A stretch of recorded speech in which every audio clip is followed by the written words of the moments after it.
tulungan niyo po yung kaibigan ko. Nahinga pa ba? Hindi, Dok. Patay na yan. Kaya nga nahingi ako ng tulong sa iyo kasi nahinga pa yan. Ay, kung hindi ko kaya yan operahan, hindi gigil ako dito. Nurse, dali niyo sa operating room. Fast as fuck, boy. Still fast as fuck, boy. Teka, Dok, anong gagawin niyo sa kaibigan ko? At siguro i-cremate na namin siya doon. Bobo ka din, ano? Di ba nahingi ka ng tulong? Siyempre, operahan na namin. Pilsan mo na, Dok. Makikipagtalo ka pa sa akin. Nag-aagaw buhay na yung kaibigan ko. Aray! Ang daldal mo kasi. Dok, yung kaibigan ko, bilisan niyo. Hoy, ang OA mo, may natawag lang sa akin. Hello? Bakit kasi ganyan ang ringtone mo?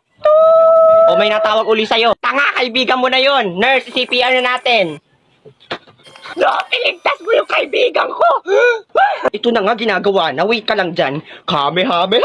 Dok, tama ba yung ginagawa mo? Oo, napanood ko sa Dragon Ball. Ganito yung ginagawa ni Piccolo nung nililigtas sa si Gohan. Dok, hindi naman po gumagana. O di ikaw na dito, palit na tayo, oh. Dok, yung guhit po sa computer. Ano, straight na? Ay, salamat naman. Hindi, curve na. Aba, luso po pa rin. Ay, di mamatay na yung kaibigan mo. Dok, itabi mo. Ako na. Mabuhay ka! Mabuhay ka! Rasengan!